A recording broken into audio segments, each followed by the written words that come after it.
Hey, what's up, guys and gals? Welcome to the 180 Drums podcast. My name is Mark Schroer, and on today's podcast, we have the one and only Chris Hornbrook. Chris is a monster drummer from LA. He plays drums for Poison the Well, Senses Fail, Big Black Delta, and about a million other bands. I'm personally a really big Poison the Well fan. I grew up listening to their very first album, The Opposite of December, and I'm sure I've pretty much worn it out at this point. Anyways, today on the podcast, Chris is going to tell you about the difference between being a hired gun versus being an invested band member. He spent a lot of time on both sides of that situation, so he's got plenty of insight. Anyways, with no further ado, please welcome Chris Hornbrook and Jake Nicole. Guys, welcome to 180 Drums. Today on the podcast, we have Chris Hornbrook, who is the drummer for a ton of artists, including Poison the Well. He's playing Q Drum Co-Kits. He is a badass, for sure. So, dude, great to have you on the show. What did I miss in the bio, man? What do you want to share about yourself? Well, I just want to, first off, thank you for having me on the podcast and, having a bunch of kind words to say. No, I think you kind of hit everything. I mean, obviously there's a lot of little details and stuff like that, but give us the deets, man. Give us the deets. So who are some of the other artists that I definitely just missed right now? So the primary band that I've been playing with for the longest time was Poison the Well, because I was actually a member of it, and that's kind of what sort of got me into playing music and got me into the touring world and recording records and all that sort of thing, all that sort of stuff. And more so recently, I'm playing with a band called Senses Fail, originally out of New Jersey. Now they're based in California. Their longtime drummer quit, and I got the call, and I've been working with them. I also work with this electronic artist called Big Black Delta. Makes basically electronic pop music. It's really great. It's super fun. I play with him. And then other bands that I've worked with this punk band called Trash Talk. I've worked with this other electronic band called the Black Queen, which has members of the Dillinger Escape Plan and Nine Inch Nails. Sick. I've worked with this other band called Sleigh Bells, which is the old guitar player for Poison the Well. Yeah, I mean, those are kind of the more sort of prominent bands that I've, either toured with or done session work for. I love it. No big deal. You just list off 6 bands. Here's a couple of the bands that I've played with. It's amazing, dude. It's funny because in relation to a lot of my friends that do this, I kind of consider what I've done is not.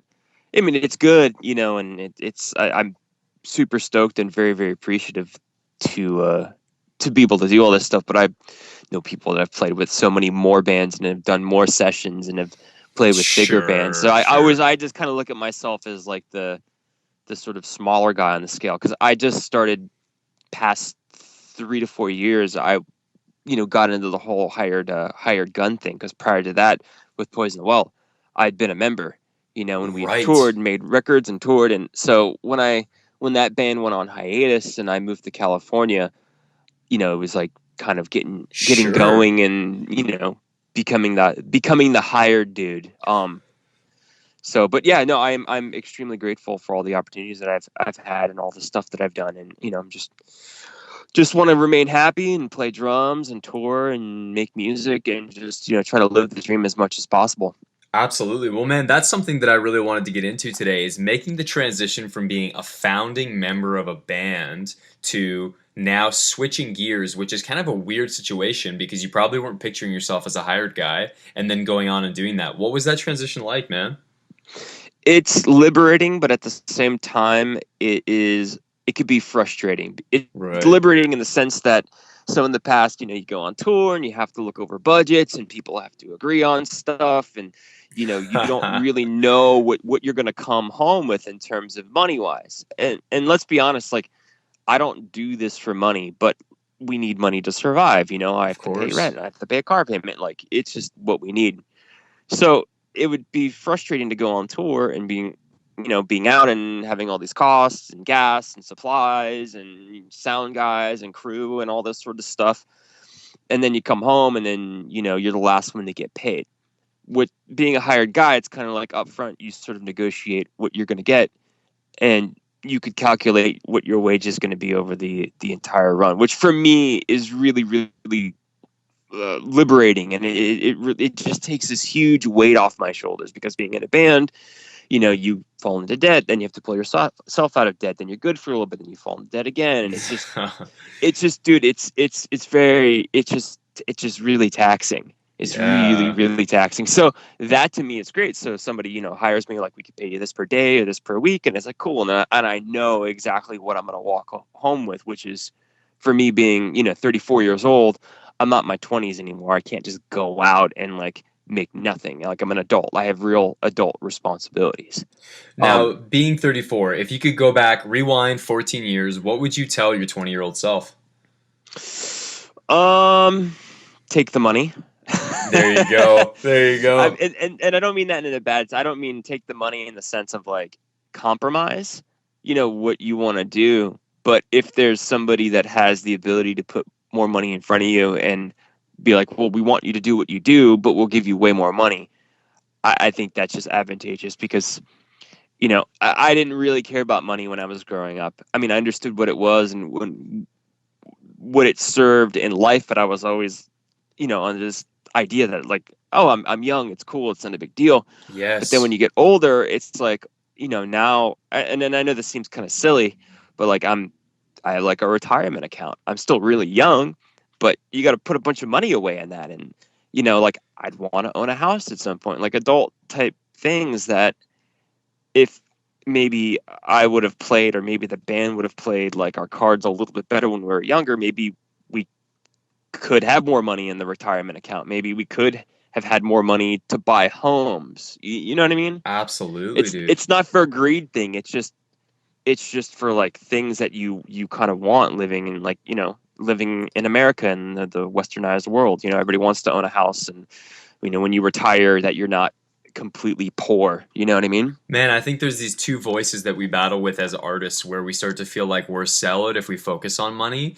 But what you're saying is wise advice, because you've experienced it. You've gone down the path of, resisting focusing on the money, and it costs you something, right? And that it costs you time, it costs you energy. And at the end of the day, being able to put bread on the table does matter. It absolutely Oh, matters.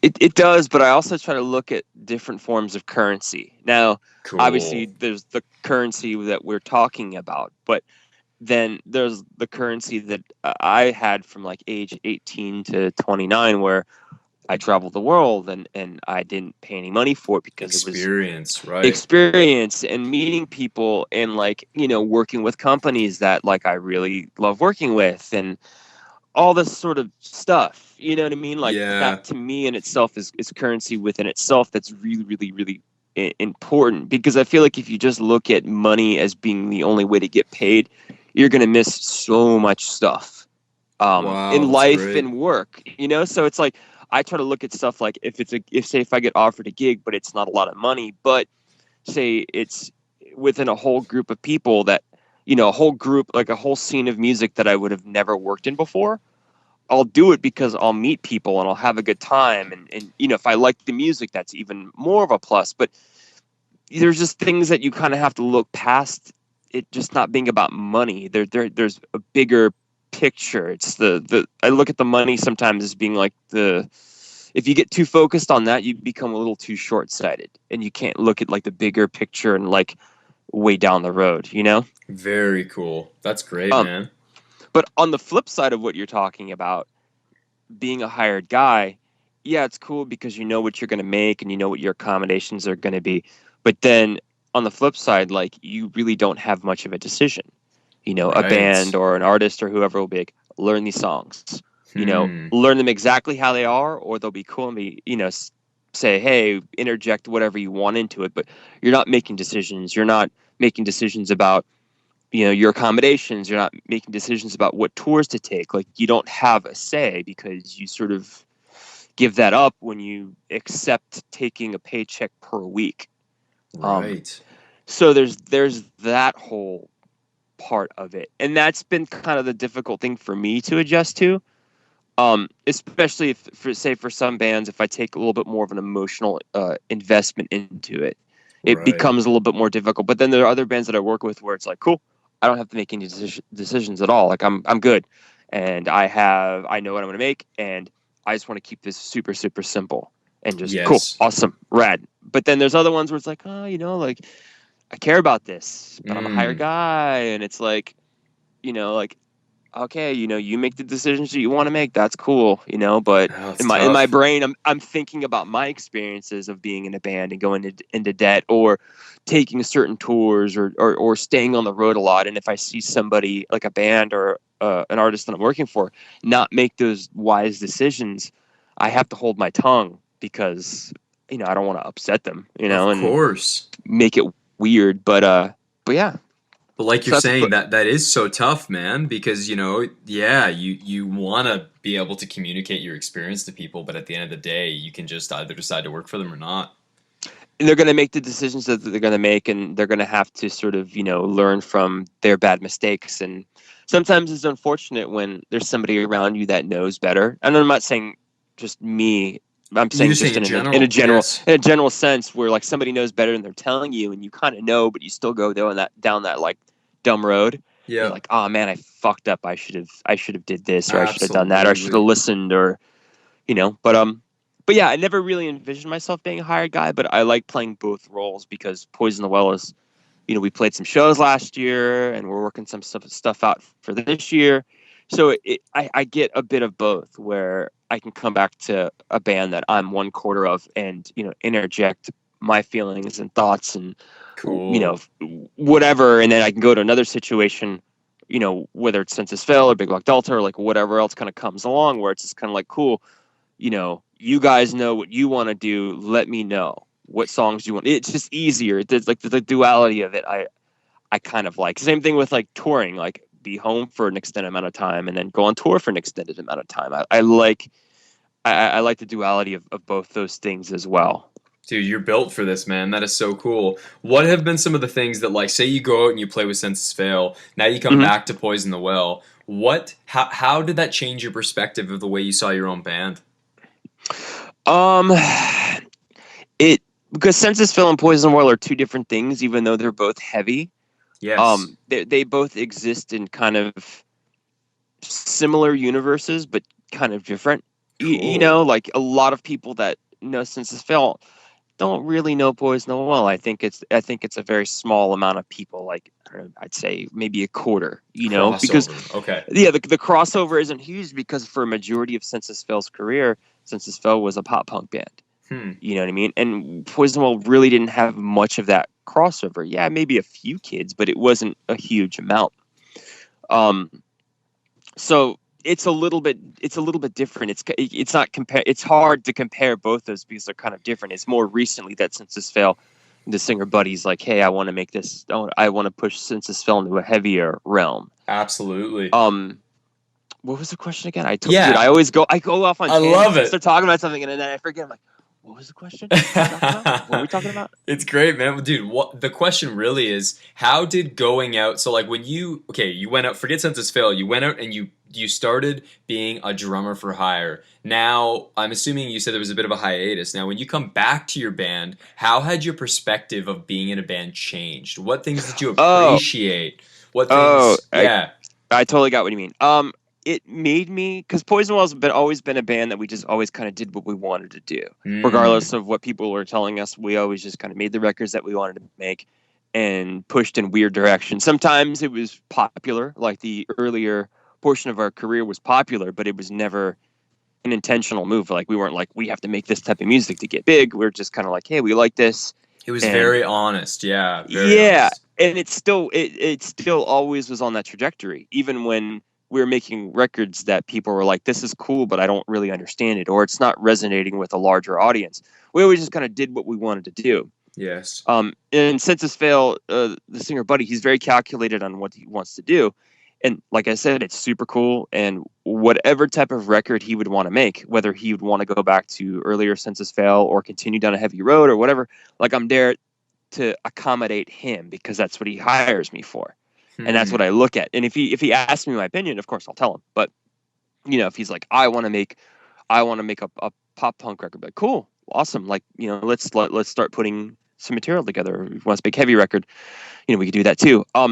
But coming back to Poison the Well, it it makes me feel really old, of course, because obviously the Interesting. demographic of Census Fails fans are younger kids. Right. Like when I started working for them, they were talking about all these like kind of current, hardcore bands that I'm just kind of like, oh man, I've been like out of the loop for a really, really long time, because I don't really listen to hardcore anymore. Like there's a few bands that I listen to, but from like about the 2007 to 2008 time period, I started transitioning into like electronic music.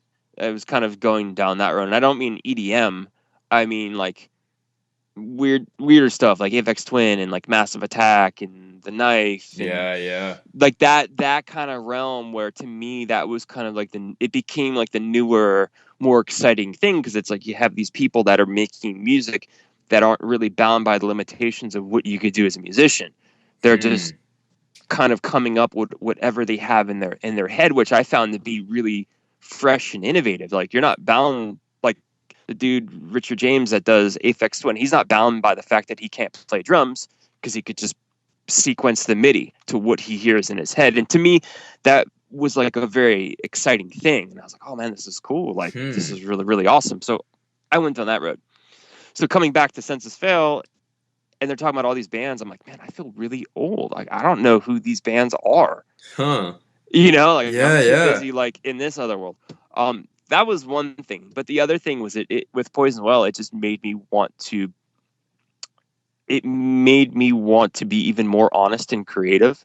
And it's not a slight against Census Fail at all, but with Poison Well, since I had been accommodating somebody else's dream and somebody else's vision, Yeah. it kind of charged me up more to come back to Poison Well. And like, if we do another record, if we play shows, like the thoughts that kind of go through my head is like, wow, this could be really cool. Like I want to go down a even more like honest road, and I want to go down an even more not obvious road. Like I want to go down a road where people are like, what is this? Even if they don't like it or get it right away, maybe it's something that they could appreciate a few years down the road, where it's like, wow, this is like really interesting. And that to me is like kind of what I've taken from coming from the hired guy standpoint to coming back and actually having sort of an input in terms of what type of record do I want to make, That's a phenomenal answer, man. That's great. Okay, tell us more about your obviously, you said hanging out with the Census Fail guys, that changed your perspective of how much music you had actually been inputting, new music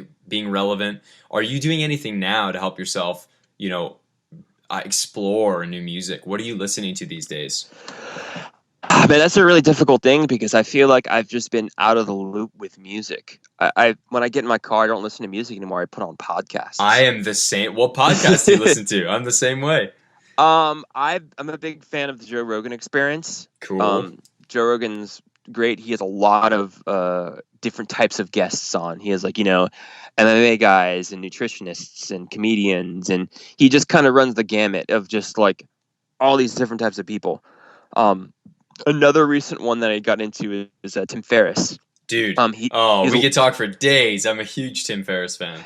I just started listening to him, so I haven't really sunk my claws in really, really deep with him. But I've listened to a few. Like I listened to one that he did with Rick Rubin, one that he did with Scott Adams. Great. Another one that he did with Jamie Foxx. Yes. But I like his perspective. He's like, I want to take people that are successful in their own realms and sort of deconstruct their rituals and their paths, and that to me is really really interesting, because everybody's path is different. So it's like you could hear how Jamie Foxx, immensely talented guy. How talented is that guy? Oh my goodness. Yeah, it's insane. It's just really, really insane, and funny, and he could sing and he can act, and he's not a hack at anything that he does, which is really, there's a guy that's good at one thing, but he kind of hacks away at other things. Jamie Foxx is just good at everything, which is absolutely really, really awesome. But yeah, just to look at different people's paths and their perspectives, and if you could take little nuggets of wisdom from what they're saying and apply it to what you do, so that maybe you don't get deterred, or maybe you don't, maybe you're not seeing how two things are lining up, but you listen to podcasts and this guy talks about this thing, you're like, holy shit. And you put these two things together and it changes your perspective. To me, that's, I don't know, that's really really important. That's so cool, man. This is the first time I've said this on one of our podcasts, but I am a podcast addict. And that's part of why I wanted to do my own podcast, because I love getting people's perspectives. I listen to podcasts from the time I get up in the morning to the time I go to bed, while I'm working out, while I'm in my car, like you said. So I think you and I are... That's become my life as well. And I listen a lot. I've been like pretty consistent on the Joe Rogan Experience, because a lot of the stuff that he says, it's like, wow, I agree with that. That resonates with me. Obviously, I'm not like a big MMA guy, but like when he talks about jujitsu, I'm like, oh man, that's cool. Like I think that would be something that I would be interested in. You know, totally. Which is really, it's just cool to kind of listen to him and just, you know, there's certain things that he does that I'm not into. Like he actually goes and hunts. Like I'm not interested in hunting, or he shoots like fucking bows and arrows and shit like that, like compound bows, and like I'm not interested in that. But a majority of stuff that he talks about makes a lot of sense, and it's just it's great. So back to what you were saying about the music thing, like I have been listening to music, but I kind of haven't. I've been trying to. I feel like I need to talk to a few friends of mine that I really trust their musical opinions. Yes. And just be like, hey, I'm out of the loop. Like I've been listening to these 10 records for the past like 2 years, and like they're great and they're awesome, but what do you suggest? You know, what have you been listening to? Absolutely. And just kind of like resync my teeth into something, because it's so weird. I'm sure you know, as a drummer, there's a big difference between the drumming stars, the guys that can go up and just put something on and just solo over it and just chop all over it, and you watch it and you listen to it and you're like, this is fucking cool. These guys have crazy chops and like they're doing all this crazy shit. And then the flip side of it being like, when you listen to like a record or a musical composition, it comes from a different place of creativity. Absolutely. You know what I mean? And I feel like I've been more of a place of like the guy that could put together a song really quick drum wise, but I haven't really been focused on the whole drummer's drummer type thing, in the sense of like being able to rip chops out and do all this sort of stuff. Like I've always been like, how do I apply this musically? How does this work towards a song? That's always been my train of thought, which isn't necessarily a bad train of thought, but I'm exploring building vocabulary more. So I think that's why I haven't been on the whole song tip, because like I know how to do that. I know how to write a song. Like I know within the realm of stuff that resonates with me, like I know how to do that. If it's metal, hardcore, pop, rock, like stuff that I listen to, like I know how to write. You know, even in electronic realm, if someone's like, hey, can you program something out for me? I would know how to put something together that would make sense within those particular genres, or play it on a kit, you know, depending upon what kind of feel they're going for. So yeah, I've been just focusing more on that, but I feel like I've been focusing more on the whole chops solo-y aspect, where I feel like I need to kind of pull myself back a little bit and get back into the whole song aspect of things, of drumming. Yeah, it's so cool, man, because this is something that I know you'll be able to relate on. Is my first 5 years of being a drummer was playing with a band that I started in high school, and you know, we began touring, we did all that, and what's something that I think often misses or lacks when you start getting into sessions is that there's less room for you to be creative. Oftentimes, the creativity is stifled, and there's even less room for you to feel comfortable to take chances. And I think taking chances is so important, man. Taking chances is important, and not just on a drumming aspect, but on a life in general way of looking at things. Like no one got where they wanted to go by playing it safe. Yes. And sometimes you're going to have to risk some stuff, and sometimes you're going to have like a lot of cool things that happen, and sometimes you're going to have a lot of shitty things that happen. But at least if you know that you took the risk and you did it, there's no coming back and being like, what if I did this? Like, no, like I did that, you know, like I did it and I failed, or I did that and I succeeded. And that, to me, like the peace of mind of that is like, that trumps failures. You know what I mean? Even if I'm like, well, fuck, I failed at this. Like I blew it. Like, well, at least I tried, and I'm at peace with myself. And the thing about it is like, if you keep trying and trying and trying and trying, eventually you're going to succeed. You're going to figure it out. You're going to move forward. You know, like you're going to persevere. Hopefully, if you really believe in what you're doing, whether it's music or drumming or whatever in life, like if you don't give up, eventually you will succeed, and then that Yes. raises your self-esteem, and you're like, cool, I did this is awesome, and it makes you feel get better, and it's forward momentum towards the direction that you want to go. You know what I mean? Yes. Yeah. Man, what are some books you've been reading? Like drumming books or books in general? Books in general. Man, I'm not a reader, and I know I need to Oh, be. I interesting. I have awful ADD, like Ah, awful, okay. where when I start reading, I'm falling asleep within fucking 5 or 10 minutes. Um, I'm more of like a like that's why podcasts appeal to me, or like listening to, say, somebody like Dan Carlin. He does like the hardcore history where he's he's like talking about stuff that actually happened, and I could absorb what he says better than if I sat and like read it. You know what I mean?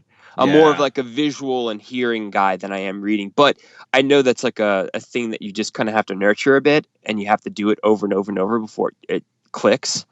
Um, but it's funny that you asked that, because within the past week or so, I'm like, I need to just go to Barnes and Nobles and pick up a few books and just really, really dive in, because Yeah. there are books that I do want to read, and that stuff that's being recommended to me that I'm like, man, I really need to do this. But because I'm like, oh man, I'm gonna fall asleep, or like, I'm not gonna absorb this, like that. I kind of deter myself from doing it, which is not good and not You know healthy. what? I have an easy solution for you. Go look up Tim Ferriss's speed reading exercise. Hmm. And by applying the speed reading with picking up books you're actually interested in, there's going to be no room for you to fall asleep, because your brain will have to work really proactively. I think a Uh-huh. lot of people get bored with reading because it's so, like, you're literally reading one word at a time. It feels very like, man, how long is it going to take for me to digest all this? Speed reading works. It's totally just using peripheral vision. It's so dumb obvious now that I know how to do it, but Uh-huh. prior to actually learning how to read, I realized I hadn't learned how to read efficiently. So that might help you, but man, even Audible, like, or going on YouTube and searching up audiobooks, and there's other ways to digest it if you find reading still isn't for you. Yeah, I know I need to do that. I've heard of Audible. I will definitely look up that Tim Ferriss podcast about speed reading. My problem is that I look, because of my ADD, I'll look at a block of like 2 paragraphs, 2 or 3 paragraphs. I'll start, I'll be focused, but as I'm going on, what happens is it it doesn't Mm. jump out at me. It becomes just blocks of words. And I'm like, I have to close my eyes for a second and then look back at it and then pick up where I left off. And Oh, I hate that. I don't know if that's something that everybody experiences, I but think so. Yeah. I've just attributed to the fact that I have ADD. I'm just like, oh man, it's kicking in so hard. This fucking sucks. Like fuck, like just getting really frustrated with the process. But my mom yells at me all the time because she's like, you need to read more. I'm like, but I make up all the excuses, like I fall asleep, or like I fucking get AD, and she's like, Chris, it's like a muscle. Like you have to do it over and over, and then you'll get better at it. And she's right. And I'm just being a lazy piece of shit. So No, dude. No, man. I think that what you're describing is real, because you want to read. The desire's there. So I think you trying the speed reading, and it's actually a YouTube video of Tim Ferriss where he physically shows you how to do it by drawing 2 lines down the page, uh-huh. a couple words in on both ends, and that's all you look at. And you can scan the page really fast. It takes a little bit of practice, but I think you'll actually enjoy it. I'm excited to hear how that goes for you, man. But so on the note of, like, talking about all this progress stuff, what do you do in the drum space to, have efficient practice? Like, how have you developed your skills so far? More so recently, I've been trying to just let me just like, it depends what the situation is. Recently, I've Hmm. been splitting time because I have a show this Saturday out in Joshua Tree with Big Black Delta. So I've been splitting time of running through the set of those songs. So I'm prepared, obviously, for rehearsal today and for the show, and then also splitting my time working on paradiddles. Like Hmm. I picked up this book. Fuck, I think it's a David Garibaldi book, or a Gary Chafee book. I forget. I'm like, I haven't looked at the cover forever. That's okay. What's the title? I think it's Future Sounds. Yeah, that's David Garibaldi. Nice. Yeah, it's Garibaldi, and it's like paradiddle permutations. Yes. So I'm like, okay, some of the stuff I knew, then I'm like, oh, okay, cool. So I literally have just been on page 1 for like the past 2 months, not because it's like difficult to absorb, but it's like, cool, You're I got sitting this. on Okay. it. Yeah. I'm sitting on it, and it's like, cool. All these single paradiddle permutations, and then okay, inverted paradiddle permutations, and I'm literally just taking them, going through them over and over, trying multiple variations, breaking them down into like eighth note triplet form, like just really trying to implement them into my vocabulary. But Cool. also to turn them into a chop, but also to like a musical chop that can go between like applying it to a song. But That's then if I had important. the solo, it could work there too. You know what I mean? How do you approach that? Because that's a great point, dude. Yeah. It's difficult. I think that certain with the way certain accents fall is what I'm kind of finding. Like if you take a paradiddle, right, and you shift the accent up one, so it's like a paradiddle. Like Yes. that's a little bit more difficult to apply into a song setting.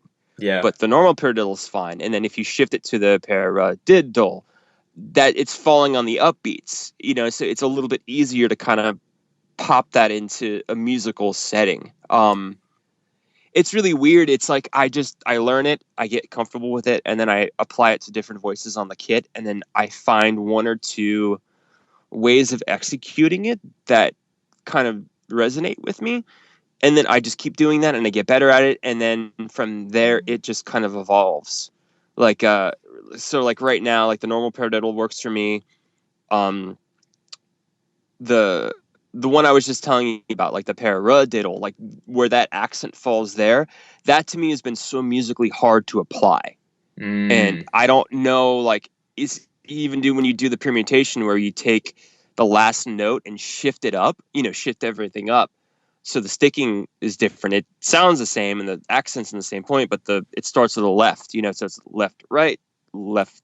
Yeah. Yeah. But you know what I'm saying? Yes. I can't Absolutely, think of dude. it. So I'm finding that it's difficult to apply that rudiment to work in both worlds. But the thing is, like, I have the seeds in my brain, and maybe at some point I'll just kind of sit down, maybe a month from now, 2 months, 6 months, a year, and like work on it, and suddenly it clicks. I'm like, oh, I could use this way if I like break it up between the kick and the hi-hat and the snare, but I put the accent here. If I shift the accent around, but it's the same sticking, like create a variation of it.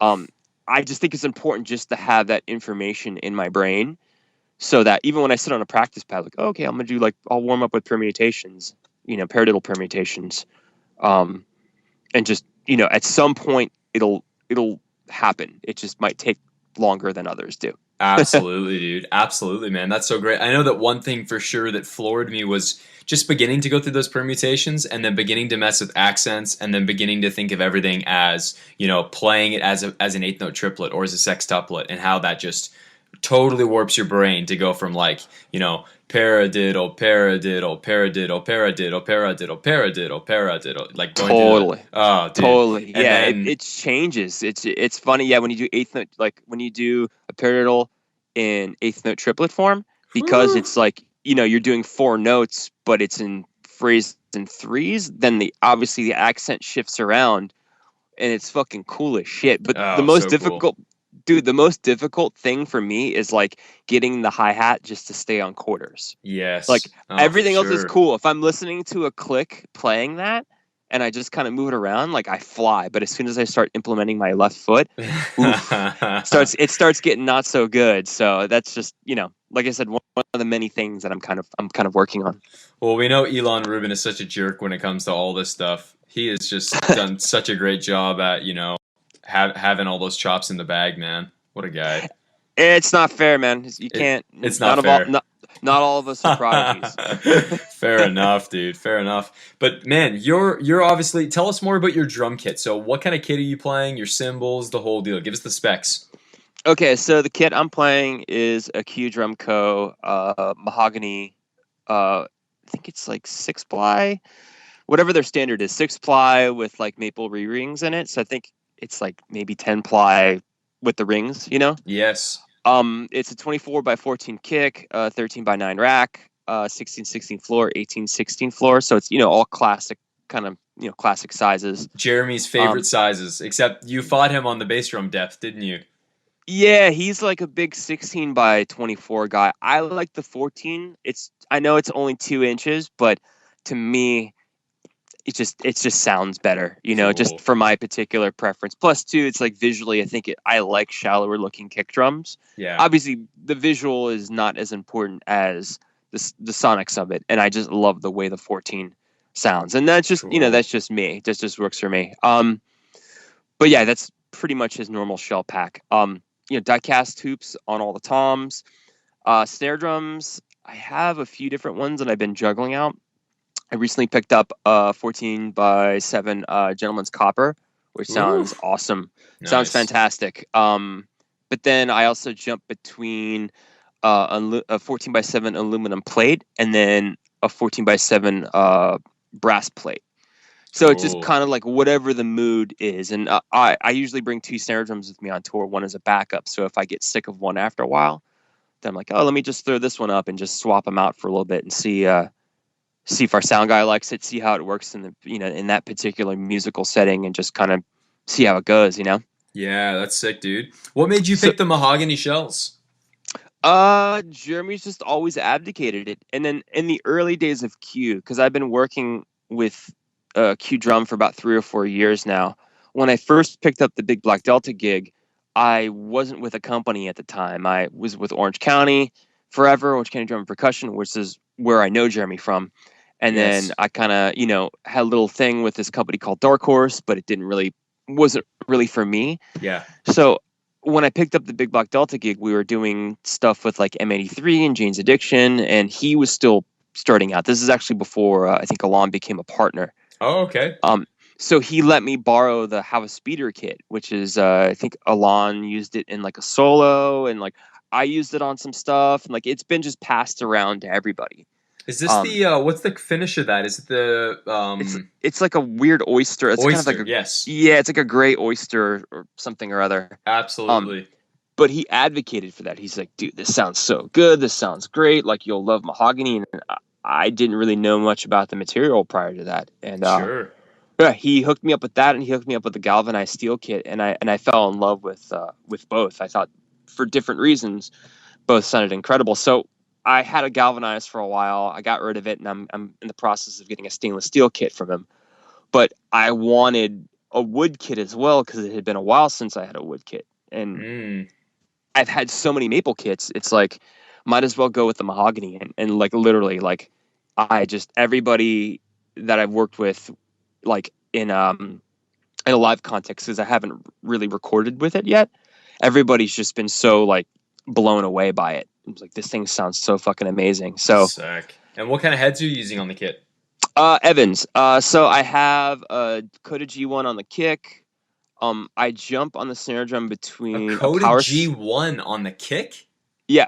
Wow. Explain that. That is, I've never heard of anybody having a single ply with no, like, just coated. That's so cool, man. It's like putting an ambassador on. It's funny because I had never really thought about that either. But the funny thing was, a buddy of mine that does produce, like he produces and engineers, was talking about how like you get the most perfect kick drum sound from like a single ply coated head. And in his case, it was a Remo Ambassador. Since I'm an Evans guy, I was like, well, fuck, I got to do that. I got to try that with a G1, because I like the way G1 sound. I think G1 sound great. Absolutely.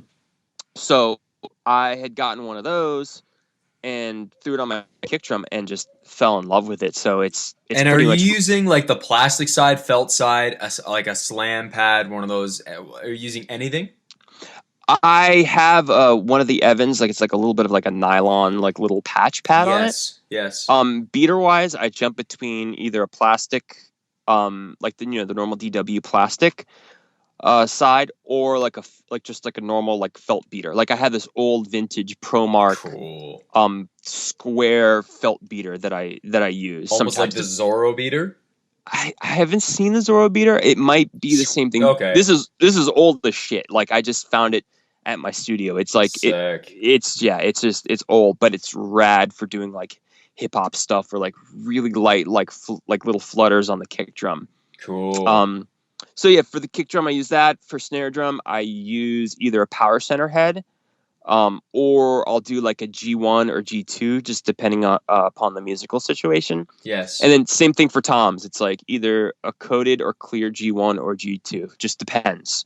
So that's kind of what I normally run with heads, with sticks. I'm ProMark, Ford Balance 595 5B wood tip, phenomenal stick. Hardware, all DW, all 9000 stuff. Cymbals, Zildjian, but with the cymbals, I have like cymbal ADD, so like I'll have a setup for like a few weeks, and then I'll pull out of my stash. I'll just like constantly be swapping stuff out. But Dude, I love it. What's your current go-to?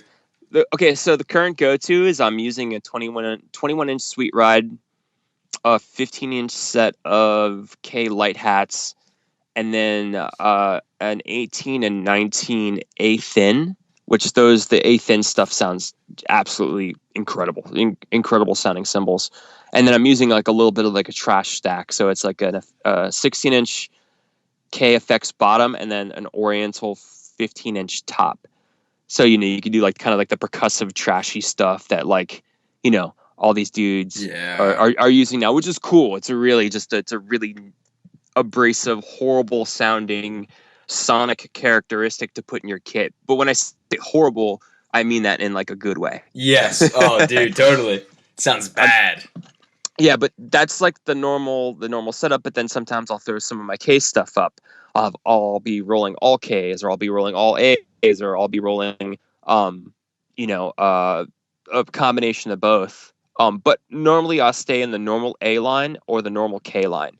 I don't really venture too far off into the custom stuff. It just, for my ears, it doesn't sound as smooth as either one of those lines. But yeah, that's pretty much my setup. That's all the stuff I'm normally rolling with in terms of like gear.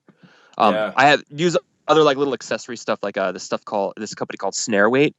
They make these. I love Snare Weight, dude. Matt Strickland. He's a great dude. Yeah, he's super great. Yeah, all the stuff that they've hooked me up with has been awesome. I'm using the M1s right now on my snare drum, and sometimes I'll use one like on my 18-inch floor if it resonates too much. Cool. But all their shit's super awesome. And then a company called K-Breaks, which a buddy of mine that I've known for a really long time runs. It just these like kind of I don't know how to explain them, but it just basically locks your kick drum in place. I don't know if you're familiar at all. Absolutely no K-Breaks, yeah. Yeah, my buddy Wes, I've known him for a really, really long time. He's a really awesome guy. I'll have to get you to introduce us, man. I'd love to meet him. Oh yeah, he's a killer dude. I'll definitely link you two up. And then this other company called True Tuner, which is really like cool. It's just this large disc that you kind of put on the top of your drum head. Yeah. And you could kind of tighten everything down evenly. Really cool. Yeah, the guy Jason that owns it is just this really just great guy, and he's been super cool to me and super accommodating. So, dude, Jason is one of the greatest dudes I know. I actually, when I was at NAMM, I went in with one of his badges. He hooked me up with a badge, so I spent a lot of time with him and Chris from Big Fat Snare Drum. Yeah, Chris is great too. Chris is a really, really nice guy. I have a few pieces from him as well. He kind of sent me out the normal, like the two standard, like care package. You got the care package. Yeah, just the normal one, and then Steve's Donut and the original. The Steve's Donut and an original. Cool. Both are really killer for obviously their applied situations. Yes. But yeah, Jason's just a really great dude. Last tour that I was on with Census Phil, him and I linked up. He came out to our Baltimore, Maryland show.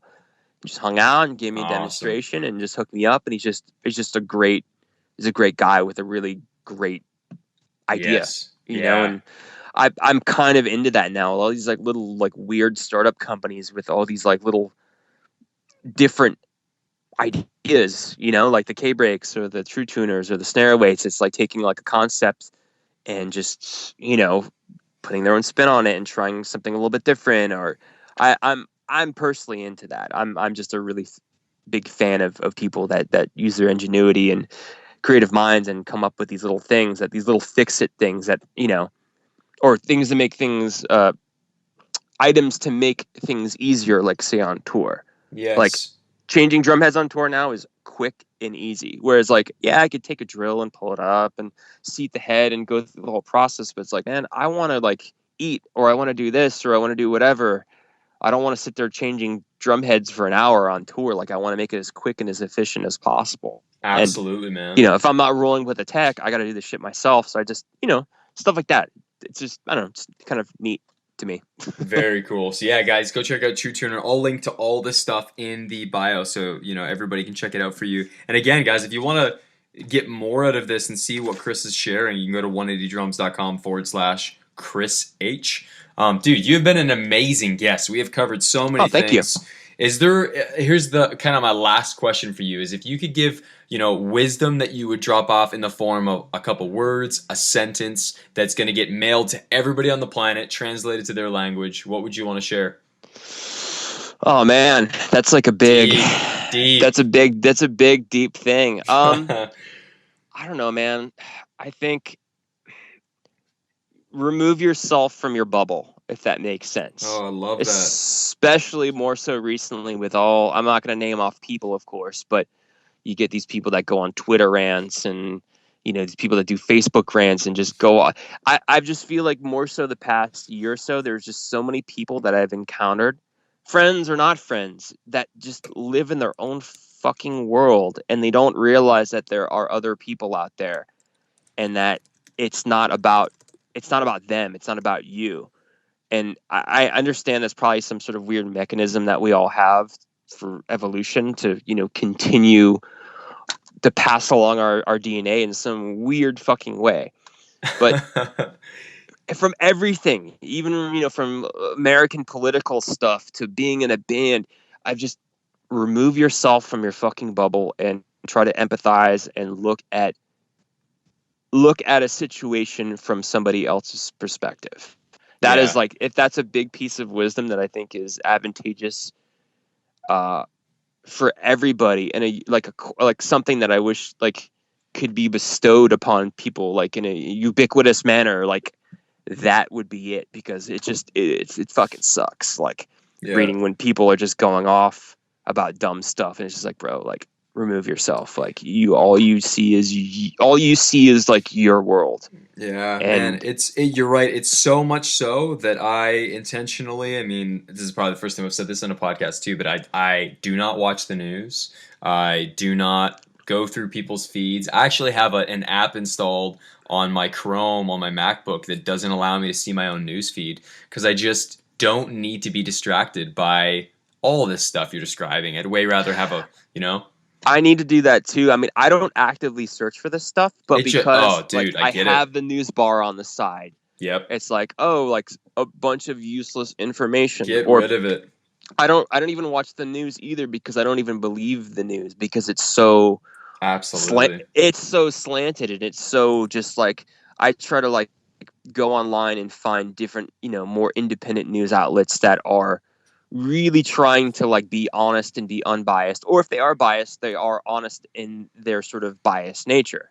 Yes. You know what I mean? But they're like, we're biased, but at the same time, we don't ignore polls, or we don't ignore facts. We don't tailor stuff. It's like when you watch stuff like huge, news outlets, dude, they're huge fucking companies. They're not gonna report shit like the way it is. They're gonna tailor it to benefit them. And that's, once again, that's like a bubble thing. It's like all these rich people that live in their fucking bubbles, and like they don't realize that there's a bunch of other people out here fucking struggling. You know what I mean? Because all they could see is with what's in their world. They're so detached. And it's just, for humans to just fucking move forward as a species, like we need to really empathize and remove ourselves and really like understand the person next to us, even if we don't fully understand, their sexuality, or we don't understand their culture. Hey, it's okay. You don't need to understand it, but you don't also need to like fuck them over or discriminate against them or anything like that. You know what I mean? It's just kind of like, I don't understand certain things, but it's like, that doesn't mean that I don't support them. You know what I mean? Like, not everything is for everybody, and that's okay, but doesn't mean that you have to be afraid of something that is different, whether it's, like I said, a sexuality thing or a cultural thing or like ethnicity or whatever. Like, it's cool. You don't have to understand it, but understand and empathize and live and let live. I think that's extremely like lacking now these days, and it's really sad. I think you're right, man. I think, at the end of the day, the idea of remove yourself from your bubble and be sensitive to the things around you, I think that we would all be better off for that. So, dude, again, man, you have been, I think that there will definitely have to be a part 2 where we'll dive further in depth on, tons of different stuff. I love the fact you listen to so many podcasts, man. You and I will have to chat more off the record. Oh, dude, I would love to have more podcasts. I'm super wired on coffee right now, and I haven't eaten. I love it, dude. So if I seem like super intense and like really just kind of like, it's because I'm just fucking hopped up on coffee. You know what, dude? Super early. It's so funny, man. I have to tell myself all the time because I can get really like. I have very similar opinions on a lot of stuff about, whether it's the news or specifically, without getting into it for myself, but it's the food industry. I have such an issue with it right now. So, dude. Yeah. Sugar and everything, man. Yeah, sugar and everything. yeah. And I would love to do if in the future, if you'd want to do like a part 2, we could set it up to where we could talk for a few hours and just rip through a bunch of Dude, shit. No kidding, man. Talk about tons of stuff. Well, bro, thanks so much for your time, man. It was so awesome hanging out with you, and I look forward to the next one, dude. Dude, thank you so much. And like I said, anytime you want to have me on, I would love to do another podcast with you. Done deal, man. You got it, bro. Thanks so much, Chris. Cool. Thanks, Jake. Talk to you soon, man. Bye. There you have it. Chris Hornbrook. Killer guy, killer drummer. Make sure to go follow him on Instagram, Facebook, Twitter, MySpace. In the meantime, I'm going to go buy some K-brakes for my kick drum so it never escapes me again. And while I'm at it, I'll probably pick up some Q drums. If you enjoyed the podcast today, please go rate us. If you want to see some highlights and some photos and video of Chris drumming, please go to 180drums.com/Chris H. Well, that's it for this week. Stay tuned next week for another killer podcast from 180 Drums.